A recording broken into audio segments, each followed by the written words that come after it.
बहुत बहुत स्वागत है बच्चों आप सभी का। और बहुत सारे बच्चे हमें कमेंट कर रहे थे कि भैया आप जो है रियल पेपर डालिए। तो बहुत सारे कमेंट आ रहे थे, तो आप सभी लोगों को बता दूं कि इतनी जल्दी रियल पेपर डालने को परमिशन नहीं रहती है, आप सभी लोगों को समझना पड़ेगा। लेकिन आज की इस वीडियो में मैंने आप लोगों के लिए एक मस्त सा जुगाड़ निकाला है। जितने भी रियल पेपर के क्वेश्चन थे वो सारे के सारे हमने इस इंपॉर्टेंट क्वेश्चंस के रूप में लिख लिए हैं। और इस वीडियो से जितने क्वेश्चन मैं आप लोगों को बताऊंगा, जितने क्वेश्चन आप लोगों को इस वीडियो में बताए जाएंगे, उतने क्वेश्चन आने के चांसेस जो है मेरे हिसाब से आप लोगों को बता दूं तो आप लोगों के 80 to 90% होंगे वो। ओके, तो चलिए वीडियो को स्टार्ट करते हैं। उससे पहले आप सभी लोगों से एक रिक्वेस्ट है कि आप लोग जल्दी से जल्दी इस वीडियो को लाइक कर दीजिए और हमारे चैनल पर 37,000 सब्सक्राइबर्स का जो हमने क्राइटेरिया रखा था वो कंप्लीट करा दीजिए, क्योंकि जो है 37,000 सब्सक्राइबर में काफ़ी कम क्राइटेरिया बचा है। ओनली 20-30 सब्सक्राइबर बचे होंगे। क्या पता वीडियो खत्म होने से पहले वो कंप्लीट हो जाएं। अगर हो गए होंगे तो व्हाट्सअप चैनल ज्वाइन करना मत भूलना, क्योंकि 37,000 सब्सक्राइबर जैसे ही कंप्लीट होंगे एक बहुत बढ़िया सरप्राइज आएगा आप लोगों के लिए।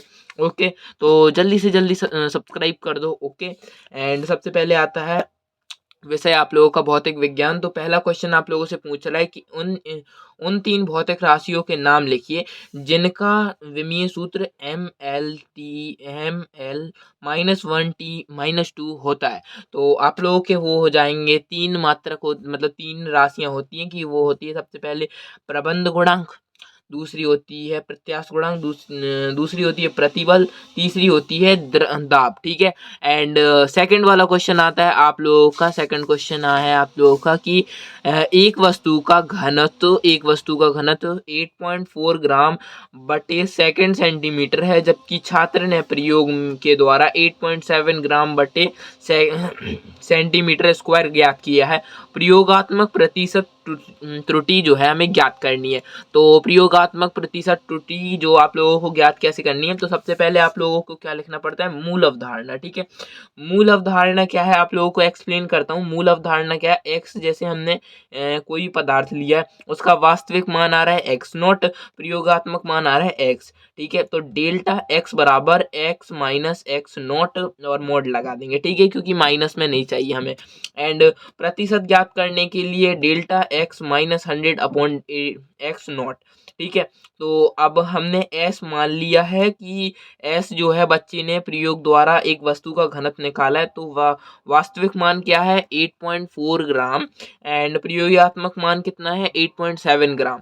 तो अब जो हम निकालेंगे, उसने कितना मान निकाला है उसने, तो उसने डेल्टा एस बराबर कितना निकाला है 0.3 ग्राम बटे सेकेंड। अब इसे हमें प्रतिशत ज्ञात करना है। इसमें बोलते हैं ना कि प्रतिशत त्रुटि ज्ञात करनी है आप लोगों को। ओके, तो प्रतिशत त्रुटि कैसे ज्ञात करेंगे, तो ये हमने प्रतिशत त्रुटि का जो है हमने निकाल रखा था, सूत्र बताता है, तो उस सूत्र में मान रख देंगे तो आंसर आ जाएगा 3.6% आ जाएगा। अब आता है third question, very most question है कि एक समान वृत्तीय गति किसे कहते हैं, उदाहरण देकर स्पष्ट कीजिए। ठीक है, एक समान वृत्तीय गति किसे कहते हैं और उदाहरण देकर आप लोगों को स्पष्ट करना है।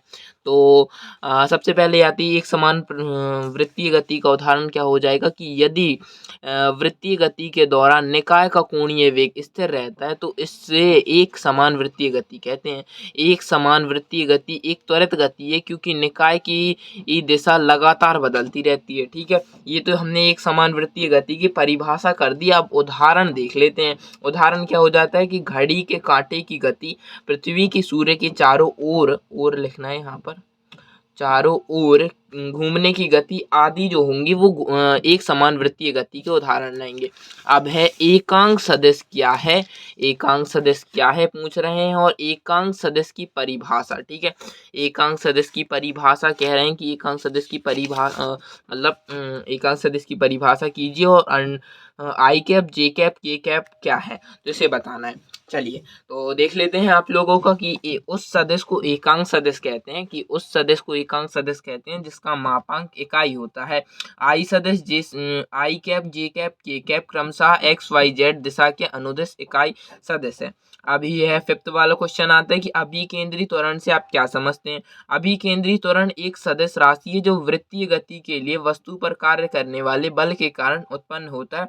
यह बल वस्तु को वृत्तीय पथ पर बनाए रखने में मदद करता है। ओके, चलिए अब आ जाते हैं आपके ये घर्षण वाले क्वेश्चंस पर। तो आप लोगों के जल्दी जल्दी क्वेश्चंस देख लीजिए आप लोग, वीडियो ज़्यादा हम बड़ी नहीं करेंगे। कि घर्षण किसे कहते हैं? जब एक वस्तु दूसरी वस्तु के ऊपर फिसलने का प्रयास करती है तो उनके मध्य लग रहे ये बल को घर्षण बल कहते हैं।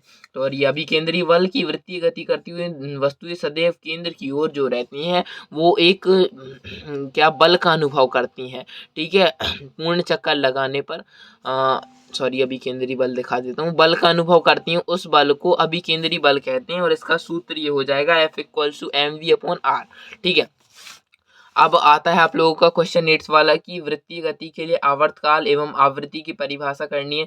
तो आवर्तकाल आप लोगों का क्या हो जाएगा? आवर्तकाल वृत्तीय गति करते हुए कण द्वारा एक पूर्ण चक्कर लगाने में लग रहे समय कण का आवर्तकाल कहलाता है। इसे टी से प्रदर्शित करते हैं। और आवृत्ति आवृत्ति क्या कहलाती है? कि किसी कण द्वारा 1 सेकंड में लग रहे चक्कर का कुल संख्याओं की आवृत्ति, मतलब कितने चक्कर लगा लिए उसने, ठीक है।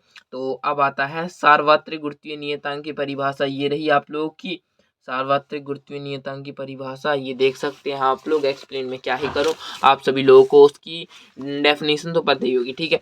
फिर आ जाता है आप लोगों का नेक्स्ट क्वेश्चन। नेक्स्ट क्वेश्चन है आप लोगों का स्मॉल जी का मान कहाँ अधिकतम व कहाँ न्यूनतम ऊंचा है? तो ऊंचाई बढ़ने पर अर्थात पृथ्वी सतह से नीचे ऊंचाई बढ़ने पर घटने पर ऊंचाई घटने पर अर्थात पृथ्वी सतह से नीचे जाने पर जी का मान कम होता है, ऊपर जाने पर जी का मान कम होता है, और नीचे जाने पर जी का मान बढ़ता है। ओके, एंड यहाँ पर थोड़ी सा उल्टा लिख दिया था मैंने, ऊपर को नीचे लिख दिया था, नीचे को ऊपर लिख दिया था, तो वो मिस्टेक को थोड़ा दूर कर देंगे हम, ठीक है। अब आता है 11वां वाला सवाल, ये काफ़ी इंपॉर्टेंट सवाल है। वीन का विस्थापन का नियम क्या लिखना है?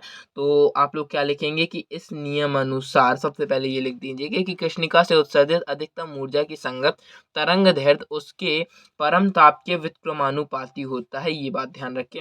अब न्यूटन का शीतलन का नियम, ये भी काफ़ी इंपॉर्टेंट है, ये तो 100% आप लोगों को देखने को मिलेगा कि इस नियम अनुसार यदि वस्तु और उसके चारों ओर का जो तापमान है अधिक ना हो तो वस्तु की शीतलन की दर और वस्तु के वातावरण के तापक्रम के अनुक्रमानुपाती होता है। और सूत्र भी आप लोग लिख सकते हैं यहाँ पर कि T1 - T2 upon L T and बराबर में लिख सकते हैं कि नियतांक हो जाएगा आप लोगों का, और T1 + T2 upon 2 and minus T0, ठीक है। वातावरण का तापमान लिख देंगे, ठीक है। एंड ये आप लोग T0 लिखें या T लिख सकते हैं, और ये सूत्र हो जाएगा न्यूटन के शीतलन के नियम का। एंड मैं जूम करके दिखा दूँ, ये सूत्र हो जाएगा आप लोगों की न्यूटन के शीतलन का नियम। एवोगैड्रो का नियम आप लोग देख सकते हैं, और इसका स्क्रीनशॉट ले लीजिए। और स्वतंत्र कोटि से आप क्या समझते हैं? तो ये भी ये रहा पूरा का पूरा। आगे का क्वेश्चन दिखा देते हैं। एंड आप लोगों का क्या है, लोलक वाली घड़ी गर्मियों में सुस्त हो जाती है, क्यों? ठीक है, गर्मियों में सुस्त हो जाती है, क्यों हो जाती है सुस्त? तो धातुएं जो धातुएं रहती हैं वो जो है फैलने की प्रकृति रखती है, इसलिए गर्मियों में जो रहती है लोलक की लंबाई बढ़ जाती है, इससे जो है वो एक चक्कर पूरा करने में ज़्यादा समय लेती है। एंड स्प्रिंग के बल नियतांक से आप क्या समझते हैं? तो स्प्रिंग नियतांक स्प्रिंग कठोरता को मापने के लिए उपयोग किए जाने वाले नियतांक को स्प्रिंग नियतांक कहते हैं। और ये वही है, ऐसा ही पद्धति से आप क्या समझते हैं? इस पद्धति के मूल मात्रक एवं पूरक मात्रकों को लिखिए। तो इसमें ऐसा ही पद्धति के मात्रक लिख रहे हैं, और पूरक मात्रक और मूल मात्रकों में लिखने, मतलब मूल मात्रक कौन से? लंबाई, द्रव्य, और आप लोगों का समय, बहुत सारी वो होते हैं जो आप लोगों के मूल मात्रक और पूरक मात्रक होते हैं। एंड यहाँ पर आप लोगों की हो जाती है कि किसी यथार्थ शुद्धता से आप मतलब किसी माप की यथार्थ शुद्ध से आप क्या समझते हैं? तो ये वही रहे आप लोगों की। एंड जो हमने पिछले प्रीवियस क्वेश्चन में करवाए थे कि यथार्थता तथा शुद्धता से में आप क्या अंतर करेंगे, तो ये पूरा आंसर रहा। इसे आप लोग पढ़ सकते हैं, एक्सप्लेन करेंगे तो टाइम काफ़ी ज़्यादा हो जाएगा। और धनात्मक ऋणात्मक शून्य कार्य किसे कहते हैं? प्रत्येक के लिए उदाहरण दीजिए। तो धनात्मक कार्य जब वस्तु पर विस्थापन बल की दिशा में होता है अथवा बल और विस्थापन के बीच का कोण न्यूनतम 90 डिग्री से छोटा होता है, तो उस बल को धनात्मक कार्य कहते हैं। जैसे पत्थर को ऊपर उठाकर उसे बाहर और भार के बराबर ऊपर की ओर बल लगाना, ये धनात्मक कार्य हो जाएगा। और ये ऋणात्मक कार्य हो जाता है आप लोगों का, ऋणात्मक कार्य, हाँ ये रहा ऋणात्मक कार्य और ये रहा शून्य कार्य। मतलब कि कार्य तो करें लेकिन विस्थापन ना हो तो उसे शून्य कार्य कहते हैं। ये उदाहरण हो जाएगा कि दीवार को धक्का देना। एंड अब आ जाते हैं स्प्रिंग वाला सवाल। ये काफ़ी इंपॉर्टेंट सवाल है कि एक दबी हुई स्प्रिंग की प्रत्यास्थ स्थितिज ऊर्जा के लिए सूत्र व्युत्पन्न कीजिए। तो सूत्र व्युत्पन्न करना है, सबसे पहले मान लेंगे आपने कि स्प्रिंग को इतना दबा दिया आप लोगों ने, m द्रव्यमान तक उसको सिकोड़ दिया, और अतः स्प्रिंग की लंबाई में dx परिवर्तन करने में बल द्वारा किया गया कार्य ये हो जाएगा। हुक के नियम से हम क्या जानते हैं, f जो होता है अनुक्रमानुपाती होता है x के, तो f बराबर ये हो जाएगा।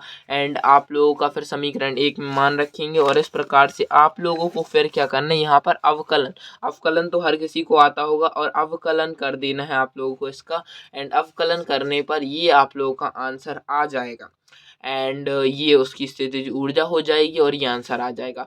आई होप आप लोगों को वीडियो पसंद आई होगी। ये तो 20 इंपॉर्टेंट क्वेश्चन थे जो कि 100% रियल पेपर कह सकते हैं, तो उससे मैच कर रहे थे। एंड नेक्स्ट वीडियो में जो होगा, आप लोगों ने अगर 37,000 सब्सक्राइबर करवा दिए और ये 37,000 से 100 सब्सक्राइबर ज़्यादा ही करवा दिए, तो आप लोगों के लिए व्हाट्सएप ग्रुप पर कल के कल एक बहुत खतरनाक PDF अपलोड होगी। और अगर उस PDF को मिस नहीं करना चाहते हो तो जल्दी से जल्दी जाकर व्हाट्सएप चैनल को ज्वाइन कर लो, क्योंकि व्हाट्सएप चैनल में काफ़ी अच्छी चीज़ें हम लोग अपलोड करने वाले हैं, जैसे कि 100% मैच करने वाला पेपर। तो सीधे वहीं पर मिलते हैं आप लोगों से व्हाट्सएप चैनल पर, तो जल्दी से जाकर ज्वाइन कर लो।